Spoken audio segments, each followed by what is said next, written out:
We're making 5 meals and each portion has 51 grams of protein and costs roughly $3.50 each. This right here is a cheesy beef and rice skillet. And before we get started, this is everything we're going to need for today's recipe, plus the additions of olive oil, salt, pepper, and a rice of your choice. All right, so we'll start off with a simple prep. We're going to need 1 brown or yellow onion, and all I'm going to do is dice this up. Just make those thin slices, stopping at that root, and the root holds it all together. Do that horizontal slice if you like to do it, and then just go through and dice this into small to medium sized pieces, trimming off any excess flesh from around that root, just so there's no wastage on that onion.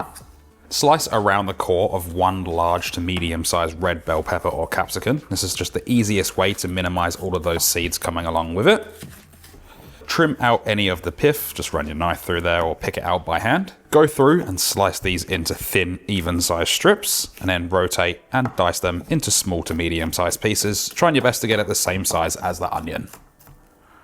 Crush 4 cloves of garlic with the side of your knife and then just go through and mince this up. Doesn't need to be perfect, just make sure that there's no large pieces. If you prefer to grate it, you're more than welcome to do so, and you can also slice it if you prefer.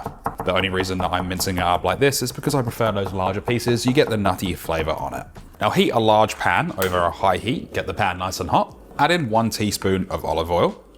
Then add in 700 grams or 1.5 pounds of lean beef mince. I'm using about 10% fat here. If you use a higher fat content, I don't recommend adding any oil because there's quite a bit of fat in it that's going to render out. Season with a little bit of salt, about 10 cracks of black pepper, and then just let this sit for about 2 to 3 minutes to build up a crust. So after a couple of minutes, we can start mixing this around, just break it up a little bit, mix that seasoning through, and we're going to cook this for about 5 to 6 minutes in total, just until it's no longer pink.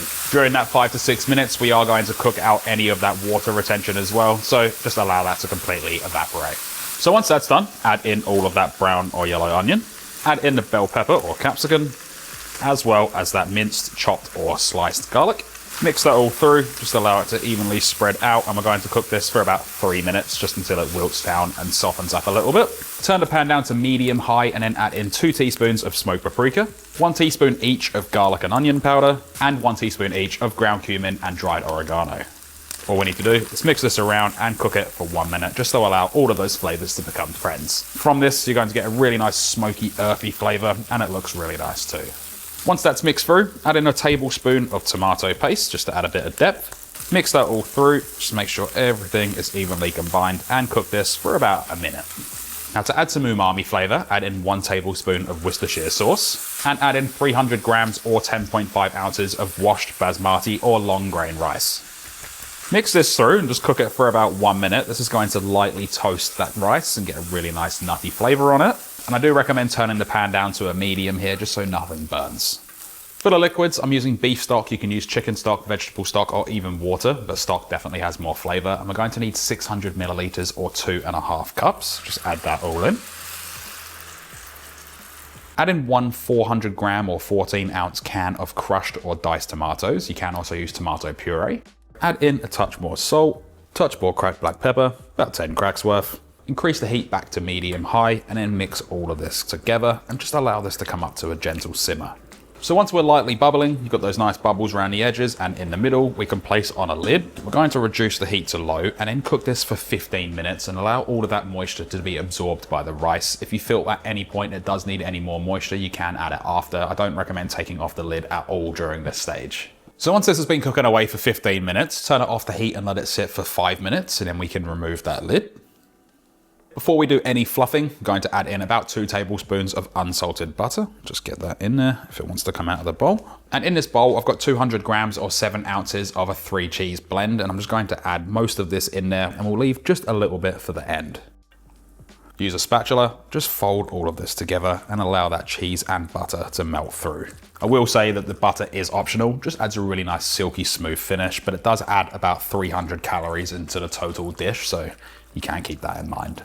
Once you have all of that mixed through, the cheese is nicely melting, you're going to have a little bit of a cheese pool going on. We'll just add that straight back in there. Then using what cheese we have left over, I'm just going to lightly sprinkle this over the top, spreading it out evenly, covering the surface. Because this is still really hot, we can then place that lid back on. I'm going to let it sit for about 5 minutes, and that cheese is going to melt on the surface. So after that 5 minutes, we can then remove the lid. You have that beautiful cheese melt on the top.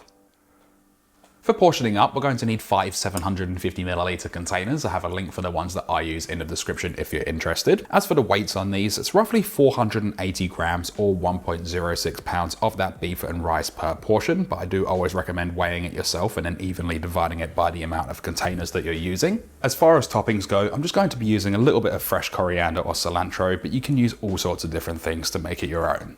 So once you have them all portioned out, we can place on the lids and let them cool down for about 15 to 20 minutes before placing them in the fridge. And we're gonna get 4 days in the fridge and about 4 months in the freezer. For reheating, a microwave is going to be your best bet, and I do recommend adding a little bit of stock just to rehydrate things. With everything said and done, there's one thing left to do, and that is we can then dig in. Really good. That rice has absorbed all of that flavor, exactly what we want. A beautiful blend of flavors as well, a really nice texture in there from the vegetables, a fantastic dish, and I cannot wait for you guys to try it.